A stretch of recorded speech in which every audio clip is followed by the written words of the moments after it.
Start हो गया ना, हो गया वो। कैमरा ऑटोमेटिक होता है ना, उसको करने की क्या है।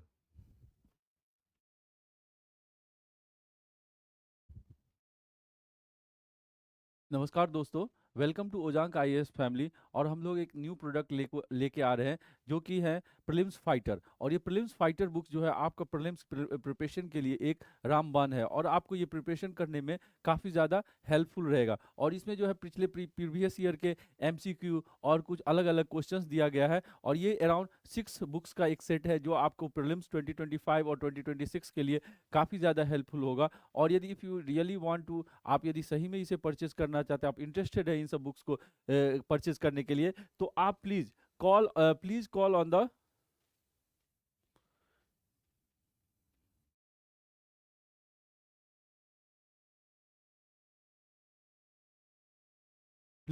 please call to the our counseling team. From there you will get the all the ideas. Similarly, we have recently launched some other product, as for example economic survey, जो कि हमारे जो इस साल का जो 2025 का इकोनॉमिक सर्वे लॉन्च हुआ उसके बेस पे होगा। अराउंड आपको क्या होगा, 14 लाइव क्लासेस मिलेंगे, साथ में क्या होगा, 500 क्वेश्चंस का आपको प्रैक्टिस करने का चांस मिलेगा। और आप जैसा जानते हैं, ओजांग सर का प्रिपरेशन का जो तरीका है वो क्या है, काफ़ी ज़्यादा साइंटिफिक है। और वो क्या होता है, किसी भी बिग प्रॉब्लम्स को क्या होता है, छोटे पार्ट में डिवाइड करते हैं और उसको फिर उसको सॉल्व करने की कोशिश करते हैं। और ये जो इकोनॉमिक सर्वे का जो ऑब्जेक्टिव क्वेश्चंस फ्रेम किया गया है, वो ओजांग फैमिली के जो एक वेल नोन कंटेंट टीम है उसके द्वारा फ्रेम किया गया है। तो प्लीज़ इफ़ यू, और आप जानते हैं जैसे around 10 questions are coming from the economic survey in every year prelim. तो ऐसे में क्या करिए, ऐसे आप ये क्लास ले सकते हैं। और ये क्या है, फ्रॉम टुमारो ऑनवर्ड्स, जो कि 13 ऑफ द फरवरी 2025 है, और ये कोर्स अवेलेबल है और आप इसे परचेज कर सकते हैं। Please call to the counselling team, और आप ये इस नंबर पे भी कॉल कर सकते हैं। और ये जो कोर्स है उसको आप ऑनलाइन और ऑफलाइन दोनों मोड में देख सकते हैं। तो please purchase for these courses for your preparation. Similarly, ये है ब्रह्मास्त्र आईएएस प्रीलिम्स 2025। और ये आपका जो 2025 का प्रीलिम्स है उसके प्रिपरेशन के लिए बेस्ट होगा ब्रह्मास्त्र 2025। इसमें क्या होगा, आपको सिलेक्शन वाली क्लास मिलेगी, सी सेट जीएस 100 आवर्स का आपको लेक्चर मिलेगा। तो ये, और ये ओजांग सर खुद इसमें मेंटरशिप प्रोवाइड करेंगे। So all the things you will get in the Brahmastra 2025। Similarly, other product is शक्ति, जो कि 2025 का प्रीलिम्स टेस्ट सीरीज है। और ये इसमें क्या होगा, जो आपका प्रिपरेशन है उसको एक नया आयाम मिलेगा, आप अपने स्ट्रेंथ और वीकनेस को समझ सकते हैं, और उस अकॉर्डिंग आप प्रिपरेशन को न्यू लेवल तक ले जा सकते हैं, ताकि आपका इस साल के 2025 का प्रीलिम्स में सिलेक्शन हो सके। Now friends, we will go to the some of the objective questions.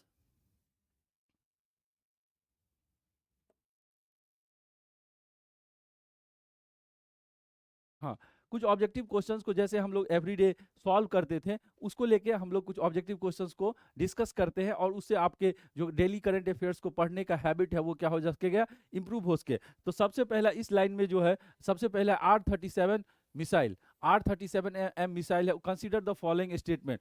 इस क्वेश्चन को आप क्या करिए, please read the question, pause the video, please go through the question, go through the options, और फिर उसके बाद जो आपका आंसर्स है please right in the comment box, and you can verify the answers with my explanation. तो first question जो है वो है R37M मिसाइल, और इससे रिलेटेड जो कुछ पॉइंट दिए गए, कंसीडर द फॉलोइंग स्टेटमेंट। पहला, ये long range air to air missile developed by the Russia, और ये क्या, it has the range of the 300 to 400 kilometre. तो ये एक्चुअली क्या है ना, रिसेंटली क्या हुआ है, Russia is planning to deliver such missiles to India, और इसके कारण ये काफी ज्यादा न्यूज में भी रहा है। तो ये R37M मिसाइल जो है उसके रिलेटेड जो ये पहला क्वेश्चन है, air to air developed by Russia, तो ये स्टेटमेंट करेक्ट है। दूसरा, it has a range of 300 to 400 kilometre, ये भी स्टेटमेंट सही है। तो इसके कारण आपका जो राइट आंसर क्या हो जाएगा, इसका सी सी हो जाएगा। Both A and B are correct, so right answer for this question will be C. और ये क्या है, R37M मिसाइल के बारे में है, जो कि रिसेंटली रसिया प्लान कर रहा है इंडिया को देने का। अब उससे रिलेटेड फ्रेंड्स कुछ हम इसके फैक्ट देख लेते हैं, जो इसमें R37M में मिसाइल में और क्या क्या फीचर्स है। ये जो है long range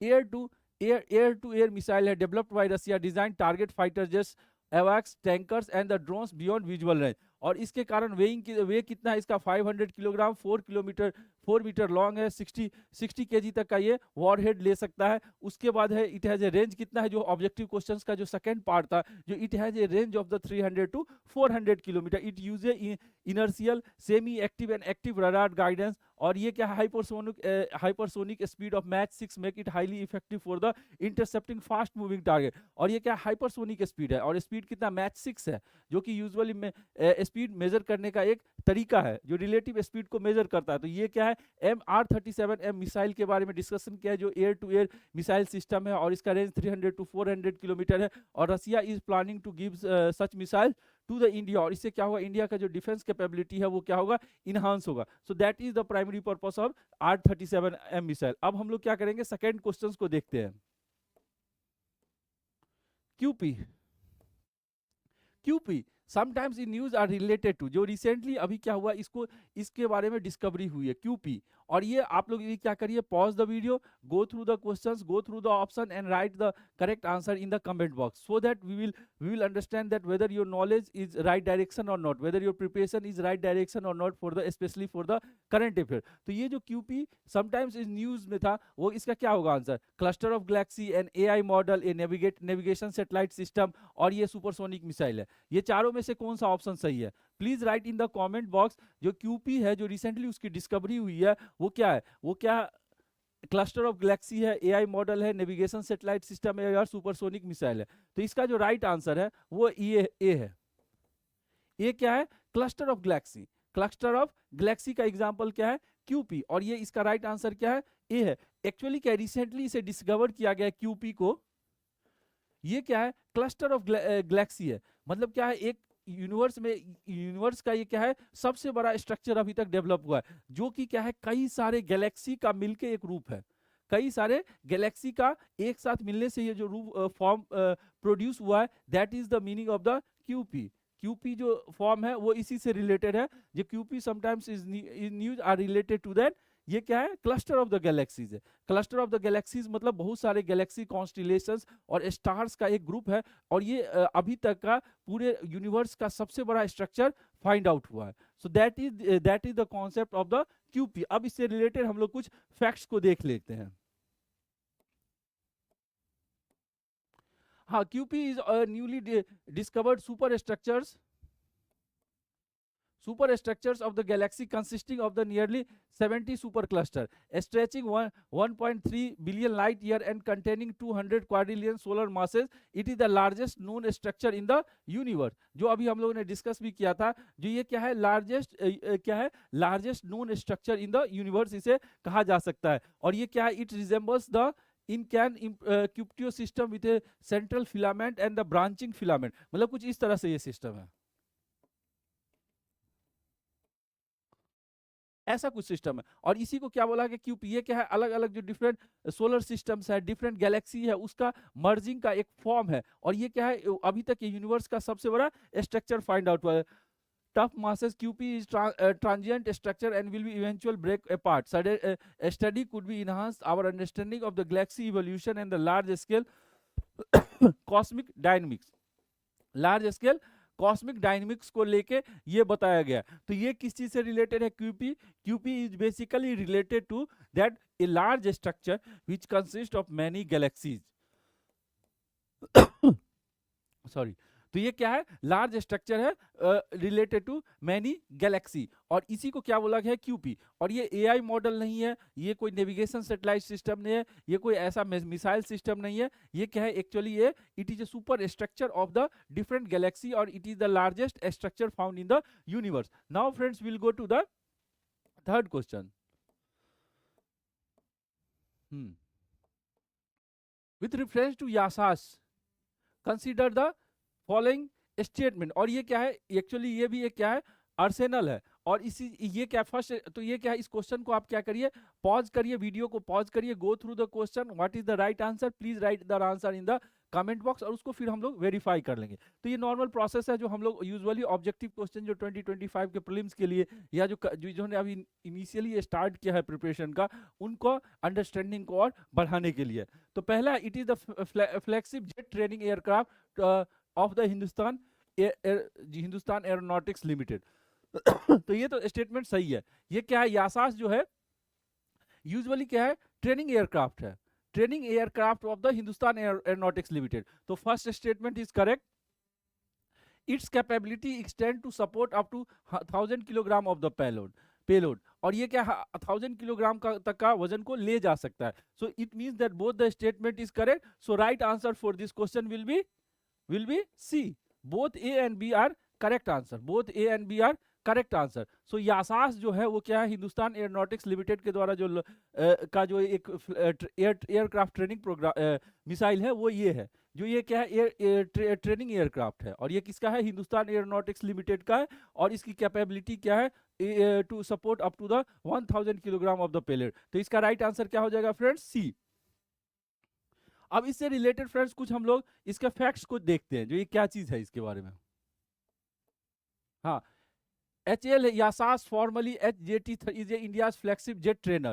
After extensive modification for improved spin resistance and the departure characteristic, it is now equipped for the stage 2 pilot training covering counter-insurgency, counter-surface force and the armament operations. तो ये क्या है, pilot के लिए training programme, pilots के लिए training के लिए यासास को यूज किया जाता है। और ये यूजुअली किसका है, हिंदुस्तान एरोनॉटिक्स लिमिटेड का है। तो फ्रेंड्स हम लोगों ने इस क्वेश्चन को अभी समझा, जो इसमें बेसिकली क्या है, जिसका बेसिकली पुराना नाम क्या है, HJT 36, HJT 36। और यासास क्या है, Yashas is a pilot training program, pilot training aircraft है। ये क्या है, pilot training aircraft. Pilot training aircraft कौन सा है, Yashas, pilot training aircraft, that is the HJT 36। और ये यासास जो है पायलट ट्रेनिंग एयरक्राफ्ट है। और इसका friends right answer was the C. Both A and B are correct answer. Now friends will go to the next question.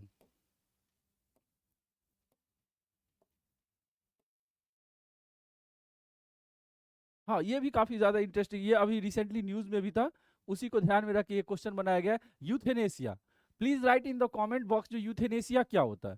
Euthanasia is basically क्या होता है, जो इच्छा मृत्यु जो की बात की, जो हम लोग कहते हैं, जो कोई पेशेंट है वो क्या है, टर्मिनली इल है, और उसे मान लीजिए उसे क्या किया जा सकता है, मेडिकल वे में क्या किया जा सकता है, उसको डेथ के लिए रिकमेंड किया जा सकता है। तो ऐसे को क्या बोलते हैं, यूथेनेसिया, मतलब खुद से मरने की इच्छा जो होती है, that is called as a euthanasia. और यूथेनेसिया के दो फॉर्म होते हैं, कौन सा है, एक है active euthanasia, other is the passive euthanasia. तो इंडिया में क्या है, active euthanasia is illegal. In India active euthanasia is illegal. तो फ्रेंड्स नाउ क्या है, ये क्वेश्चंस को आप पढ़िए, इसके टू स्टेटमेंट क्या है, दोनों को बेसिस पे ये बताइए जो इसका राइट आंसर्स क्या होगा। तो ये क्या, इंडिया में क्या है, एक्टिव यूथेनेसिया इज इलीगल। तो ये क्या है, स्टेटमेंट इज करेक्ट। ये क्या है, इंडिया में active euthanasia is illegal and the passive euthanasia is legal. और वो भी क्या है, सुप्रीम कोर्ट के रिकमेंडेशन के बेसिस पे ही केस बाय केस क्या हो जाता है, जो पैसिव यूथेनेसिया के लिए परमिशन मिलता है। तो passive euthanasia is legal and the active euthanasia is illegal. तो both the statement are correct, so the right answer will be C. So the right answer for the fourth question will be C. Both the statement are correct. Active euthanasia and the passive active euthanasia is illegal, but the passive euthanasia is legal. और इसके कारण क्या है, इसका right answer क्या हो जाएगा, C. Active euthanasia is legal but the passive euthanasia is legal. तो ये हो गया आपके fourth question. Now friends will go to the fifth question. हाँ, ये भी काफी ज्यादा इंटरेस्टिंग क्वेश्चन है। एल्गो ट्रेडिंग के बारे में आपने अभी न्यूज में भी ये काफी ज्यादा चल रहा है। एल्गो ट्रेडिंग जो काफी ज्यादा न्यूज में भी अभी चल रहा है। एल्गो ट्रेडिंग क्या होता है, वो बेसिकली क्या होता है, ये एक एल्गोरिथम है। ये क्या है, एल्गोरिथम है। एल्गो ट्रेडिंग क्या है, ये एक्चुअली क्या है, एल्गोरिथम है, जिसके द्वारा क्या हो जाता है, at a single point of time क्या होता है, बल्क अमाउंट ऑफ द, आप क्या कर सकते हैं, जो आपका जो ट्रेडिंग होता है, जो कैपिटल मार्केट में शेयर, कैपिटल मार्केट्स के जो शेयर है, डिवेंचर है, उसका परचेज और सेल एंड परचेज किया जा सकता है। तो क्या होता है, एल्गो ट्रेडिंग को यूटिलाइज करके ये एक टेक्नोलॉजी है, जिसके द्वारा at a single point of time में क्या किया जा सकता है, काफी ज्यादा शेयर मार्केट में काफी ज्यादा शेयर को एट ए सिंगल टाइम में परचेज किया जा सकता है, और या उसको सेल किया जा सकता है। तो ऐसे में क्या होता है, डिमांड सप्लाई में क्या हो जाता है, काफी ज्यादा प्रॉब्लम्स होती है। उसके साथ साथ क्या होता है, जो इसको क्या होता है, इलीगल तरीके से भी इसको मिसयूज किया जा सकता है। एल्गो ट्रेडिंग को, इस टेक्नोलॉजी को यूज करके इसको इलीगल तरीके से भी क्या किया जा सकता है, मिसयूज किया जा सकता है। तो ऐसे में क्या हुआ, एल्गोरिथम ट्रेडिंग, और algorithm trading sometimes are news related to, तो अब ये आपको तो इतना समझ में आ गया होगा, जो ड्रोन टेक्नोलॉजी है या कैपिटल मार्केट से रिलेटेड है या एग्रीकल्चर मार्केट प्लेस है या एंटी सबमेरीन टेक्नोलॉजी है। तो friends pause the video and write the answers in the comment box. तो इसका राइट आंसर क्या होगा, ये एल्गो ट्रेडिंग बेसिकली किसके कहां से रिलेटेड है, कैपिटल मार्केट से। Algo trading is basically related to the capital market. Capital market में हम लोग किस चीज के बारे में बात करते हैं, जो शेयर है, शेयर मार्केट, डिवेंचर्स, आईपीओ, ये सब एफपीओ, ये सब all the things are related to the capital market. और एल्गो ट्रेडिंग का यूटिलाइज का मिसयूज किया जाता है कई बार, और इसके कारण क्या होता है, पॉइंट ऑफ सेकंड के अंदर में किसी भी इन्वेस्टर्स को ज्यादा बेनिफिट्स मिल जाता है at the cost of another. तो इसके लिए क्या हुआ, रिसेंटली क्या हुआ, सेबी ने गाइडलाइंस इशू किया है जो एल्गो ट्रेडिंग को किस कॉन्टेक्स्ट में कितना तक इसे यूज किया जा सकता है। So that is the all the things related to the algo trading. Now friends will go to the next question.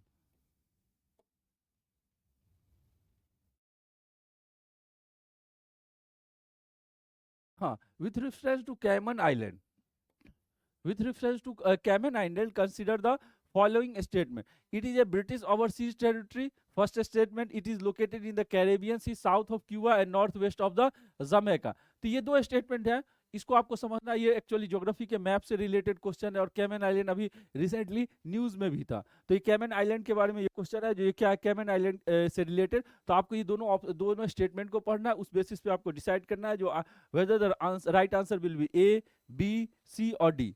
तो Cayman island is basically located in the Caribbean sea. तो ये तो स्टेटमेंट सही है। और ये क्या ब्रिटिश ओवरसीज टेरिटरी है या फ्रेंच ओवरसीज टेरिटरी है या अमेरिकन ओवरसीज टेरिटरी है?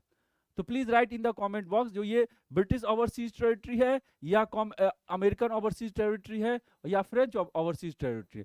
ओवरसीज टेरिटरी का मतलब क्या होता है, जो ऐसा कोई लोकेशन जो उस कंट्री के जो कॉन्टिनेंटल एरिया है, जो उसका एरिया उससे बाहर का जो ऑक्यूपेशन होता है, उसको बोला जाता है। जैसे मान लिया लेट सपोज ब्रिटेन है, उसका कोई एक छोटा सा आइलैंड है जिसपे उसका ऑक्यूपेशन है, वो लेट सपोज पैसिफिक ओशियन में, तो वो क्या कहलाएगा, उसका ब्रिटिश ओवरसीज टेरिटरी। यदि फ्रेंच का ही कोई टेरिटरी है, वो फ्रेंच का जो अपना नॉर्मल एरिया है जो यूरोप में है, उसके अलावा किसी और आइलैंड पे उसका ऑक्यूपेशन है या सॉवरेनिटी है, so that will called as a French overseas territory. तो बेसिकली इसका राइट आंसर क्या हो जाएगा, बोथ स्टेटमेंट आर करेक्ट, और इसका राइट आंसर क्या हो जाएगा, C. It is a British overseas territory, Cayman island. Cayman island is the British overseas territory, तो इसका राइट आंसर क्या हो जाएगा, सी।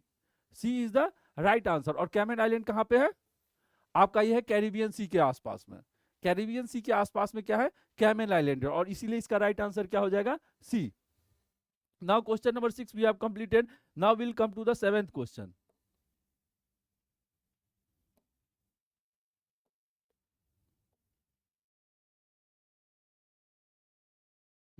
Bhil tribe. Consider the following statement as per census. It is the largest tribal groups of in India, or the Baneswar fair is the main festival celebrated among this community. Which of the following statement is या correct? तो ये देखिए Bhil tribe के बारे में आप लोग जानते हैं। Please right in the comment box, जो भील ट्राइब इंडिया में किस ज्योग्राफिकल लोकेशन पे प्राइमरली पाए जाते हैं, मतलब मुख्य रूप से भील ट्राइब कहाँ मिलते हैं। तो बेसिकली ये जो आपका रीजन है, राजस्थान, गुजरात, महाराष्ट्र, ये सब जो एरिया है वहां पे क्या मिलता है, भील ट्राइब यूजुअली। वैसे ओवरऑल इंडिया में कई और अलग लोकेशंस है, लेकिन प्राइमरली की पूछा जाए भील ट्राइब के बारे में तो वो basically found out in the Rajasthan. ठीक है फ्रेंड्स, तो ये है उसी से रिलेटेड भील ट्राइब के कारण। भील ट्राइब भी अभी रिसेंटली न्यूज में था, तो उसी न्यूज को ध्यान में रखते हुए ये क्वेश्चंस को फ्रेम किया गया है। जो भील ट्राइब के related consider the following statement. तो पहला स्टेटमेंट है it is the largest tribal group, मतलब क्या शेड्यूल्ड ट्राइब, जो जिसको हम लोग कहते हैं शेड्यूल्ड ट्राइब का पॉपुलेशन किस ट्राइब के लिए सबसे ज्यादा है। तो इसका राइट आंसर क्या होगा, भील ट्राइब। भील ट्राइब का जो पॉपुलेशन है, भील ट्राइब का पॉपुलेशन क्या है, वो एज ए शेड्यूल्ड ट्राइब क्या है इंडिया में सबसे ज्यादा है। तो भील ट्राइब क्या है, लार्जेस्ट ट्राइबल ग्रुप है। Bhil tribe is the largest tribal group. Bhil tribe is a largest tribal group. ये तो पहला स्टेटमेंट करेक्ट हो गया, Bhil tribe is a largest tribal group हो गया। Second statement, the Baneshwar fair जो अभी रिसेंटली हुआ है, Baneshwar fair is the main festival celebrated among this community. तो ये भी स्टेटमेंट क्या है, सही है। Baneshwar fair is basically related to the Bhil tribe. Baneshwar fair is basically related to the Bhil tribe. तो ये क्या हुआ, Baneshwar fair is basically related to the Bhil tribe. तो ये भी स्टेटमेंट सही है, ये भी स्टेटमेंट सही है। तो फ्रेंड्स, तो राइट आंसर इसका क्या होगा, 1 2 3 4। तो इसका राइट आंसर क्या हो जाएगा, सी। तो फ्रेंड्स, हम लोग ऐसे ही क्या every day some questions usually take so that your preparation for the current affairs will improve. तो ये था 7th क्वेश्चन भील ट्राइब से रिलेटेड। और भील ट्राइब बेसिकली कहाँ पे पाए जाते हैं, यूजुअली राजस्थान के एरिया में। और इसके रिलेटेड क्या है, हम लोगों ने क्या क्या फाइंड आउट किया, ये क्या है, लार्जेस्ट ट्राइबल ग्रुप है, लार्जेस्ट ट्राइबल ग्रुप है सेकेंड स्टेटमेंट। थर्ड हम लोगों ने फाइंड आउट किया जाता Baneshwar fair. Baneshwar fair is celebrated by, Baneshwar fair is celebrated by Bhil tribe. Baneshwar fair is celebrated by the Bhil tribe. तो ये क्या था, क्वेश्चन नंबर 7 था। और इसका राइट आंसर क्या हो जाएगा, सी। अब क्या क्वेश्चन नंबर 8 पे चलते हैं, जो कि आज के इस क्लास का लास्ट क्वेश्चन है। Which with reference to restructured national bamboo mission considered the following statement. It has been launched as a centrally sponsored scheme in 2018-19. It provides both the central as the government or private sector. तो हमें ये क्या है, national bamboo mission, इसका primary purpose ये था जो bamboo के कल्टीवेशन को क्या करना है, कंट्री में इंक्रीज करना, और बंबू के कल्टीवेशन पे जो डिपेंडेंट फार्मर है उनके लाइफ या लाइवलीहुड को कैसे इन्हांस किया जा सकता है, और बंबू से रिलेटेड जो अलग अलग प्रोडक्ट्स बनते हैं उसको कैसे मार्केटाइज किया जा सकता है। तो ये कुछ प्राइमरी पर्पस थे इसके लेके। तो ये क्या है, रीस्ट्रक्चर्ड नेशनल बंबू मिशन। तो इससे रिलेटेड फ्रेंड्स 2 स्टेटमेंट है, दोनों स्टेटमेंट को आप पढ़िए और बताइए जो इसका राइट आंसर क्या होगा, whether it will be A B C D. A B C D में से कौन सा राइट आंसर होगा। It has been launch as a centrally, हाँ, तो जैसे यस्टरडे के क्लास में भी हम लोगों ने डिस्कस किया था, centrally sponsored scheme. Usually centre sector scheme और सेंट्रली स्पॉन्सर्ड स्कीम में बेसिक डिफरेंस होता है। जो सेंट्रल सेक्टर स्कीम होता है, सेंट्रल सेक्टर उसमें 100% funding will be by the government. और ये क्या होता है, जो सेंट्रली स्पॉन्सर्ड हो गया, उसमें क्या होगा, सेंटर और स्टेट के बीच में फंडिंग का क्या होगा, डिस्ट्रीब्यूशन होगा। सेंटर और स्टेट में यूजुअली क्या होता है, 60-40 होता है। जो सेंट्रली स्पॉन्सर्ड स्कीम में होता है 60% गवर्नमेंट पे, सेंट्रल गवर्नमेंट पे करती है, और 40% क्या करता है, state government. But in the case of central sector scheme, उसमें क्या होगा, 100% will be provided by the central government. So that is the importance of the central sector. तो क्वेश्चन ये पूछ रहा है, जो it has been launched as a centrally sponsored scheme in 2018-19। तो ये स्टेटमेंट क्या है, करेक्ट। ये स्टेटमेंट क्या है, करेक्ट। ये स्टेटमेंट क्या है, करेक्ट है, ठीक है। उसके सेकंड स्टेटमेंट है, it provides the assistant to the both government and the private sector. तो यहाँ पे एक पेज है, जो ये क्या सिर्फ गवर्नमेंट सेक्टर को ही ये असिस्टेंट प्रोवाइड करेगा या प्राइवेट सेक्टर को भी, ये सोचने की बात है। जो ये जो स्टेटमेंट है, whether it will provide the support to both government sector और ओनली प्राइवेट सेक्टर, और both government sector and private sector.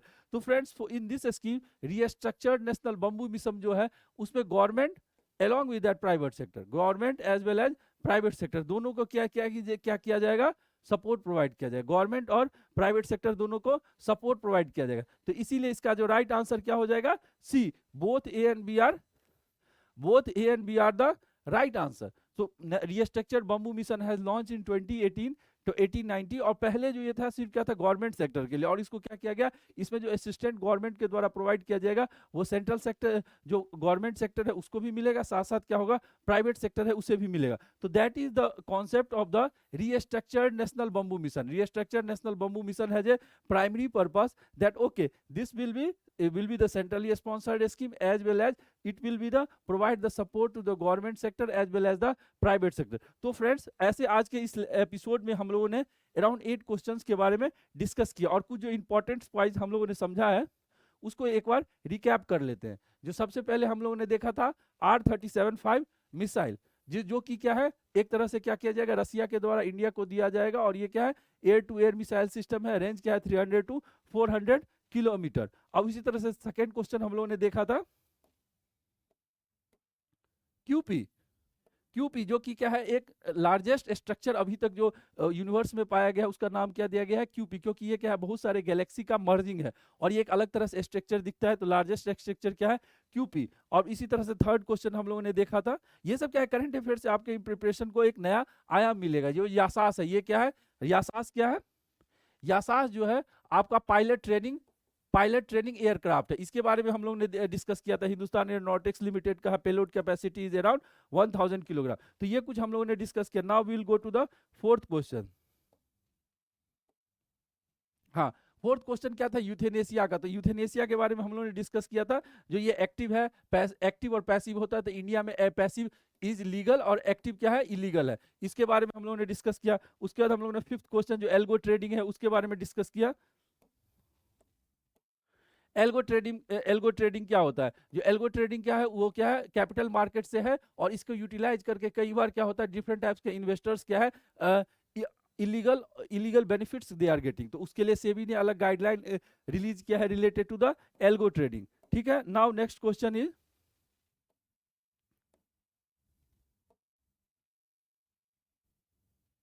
Caiman island. Cayman Island के बारे में हम लोगों ने डिस्कस किया। जो ये क्या है? ब्रिटिश ओवरसीज टेरिटरी, बीओटी जिसको बोलते हैं, और ये कैरिबियन सी में है। इसका आंसर सी है। तो कैमन कैमन आइलैंड के बारे में हम लोगों ने डिस्कस किया। उसके बाद हम लोगों ने डिस्कस किया जो भील ट्राइब है वो क्या है? लार्जेस्ट ट्राइब है इंडिया का, और इनके द्वारा बानेश्वर फेस्टिवल फेयर क्या होता है? सेलिब्रेट किया जाता है। लार्जेस्ट ट्राइब है और बानेश्वर फेयर है, उसके बारे में हम लोगों ने डिस्कस किया। उसके साथ साथ क्या किया? हाँ, उसके बाद हमने रिस्ट्रक्चर्ड बम्बू मिशन के बारे में डिस्कस किया। जो रिस्ट्रक्चर्ड नेशनल बम्बू मिशन है, ये क्या है? सेंट्रली स्पॉन्सर्ड स्कीम है, और इसमें क्या होगा? दोनों गवर्नमेंट सेक्टर और प्राइवेट सेक्टर दोनों को इससे क्या होगा? असिस्टेंट मिलेगा। तो फ्रेंड्स, इस तरह से हम लोगों ने 8 टॉपिक्स, अलग अलग टॉपिक्स के बारे में डिस्कस किया, उसको रिकैप किया। और इसी तरह से everyday we will discuss some other current affairs topics which is recently usually comes in the newspaper. Thank you for listening and watching this episode. We will meet soon.